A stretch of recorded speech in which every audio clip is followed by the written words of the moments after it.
Bismillahirrahmanirrahim. Assalamualaikum warahmatullahi wabarakatuh. Perkenalkan, nama saya Lisna Wulansari dari kelas 18 MJE dengan NRP 184010244. Di sini saya akan mereview rangkuman yang sudah saya buat. Yang pertama, saya akan menjelaskan tentang syarat penilaian kinerja. Kinerja adalah entitas yang positif. Perusahaan menginginkan para pegawainya memiliki semangat dan motivasi yang tinggi apabila bisa mengukur kinerjanya sendiri. Lalu, syarat penilaian kinerja. Suatu sistem penilaian kinerja harus mampu menggambarkan secara akurat kinerja yang tipikal dari seorang karyawan. Yang pertama ada job related, mengevaluasi berbagai perilaku kritikal yang menghasilkan kinerja yang sukses. Lalu yang kedua ada praktis, dapat dipahami dengan mudah oleh para evaluator dan karyawan.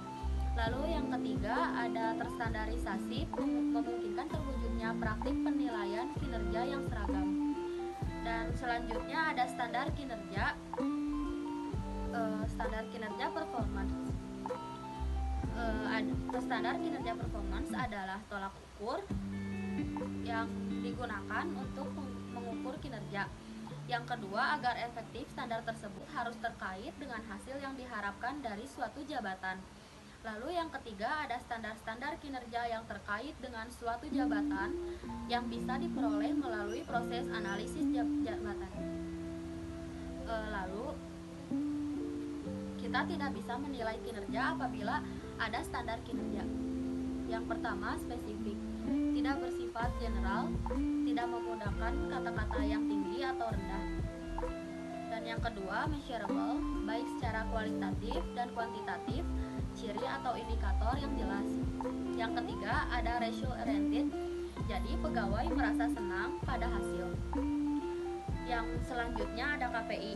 KPI itu adalah Key Performance Indicator, standarisasi penilaian kinerja sebuah tim bisnis yang memudahkan seseorang untuk menilai kinerjanya sendiri. Selanjutnya ada ukuran kinerja. Ukuran kinerja performance adalah yang pertama, ukuran kinerja performance measure adalah nilai atau peringkat yang digunakan untuk mengevaluasi nilai kinerja. Lalu yang kedua, ukuran kinerja harus mudah digunakan, dapat diandalkan dan mampu melaporkan perilaku kritikal yang menentukan kinerja. Lalu yang selanjutnya ada tahapan pembuatan KPI. Yang tahap pertama, definisikan target, tentukan target yang jelas dari setiap aktivitas pekerjaan yang hendak dijadikan kriteria penilaian KPI. Lalu yang kedua, identifikasi faktor sukses. Kenali kriteria sukses suatu penilaian yang Anda buat. Contohnya untuk salesman berupa omset penjualan sebesar 50 juta rupiah per bulannya. Yang tahap ketiga, identifikasi faktor yang perlu dikontrol. Faktor yang sulit dikendalikan, contohnya bagaimana memastikan salesman melakukan kunjungan kepada pelanggan lama dan pelanggan baru setiap harinya. Lalu yang keempat adalah buatlah standar kualitatif dan kuantitatif. Buatlah kriteria penilaian secara kuantitatif untuk hal-hal yang memang bisa dinilai atau memiliki faktor sukses yang spesifik dengan angka.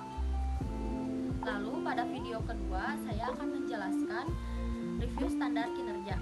Review standar kinerja dengan pengaplikasian ini pada tahap implementasi, maka akan dilihat produk yang dibuat dengan permintaan dari klien. Sekian dari saya, terima kasih. Wassalamualaikum warahmatullahi wabarakatuh.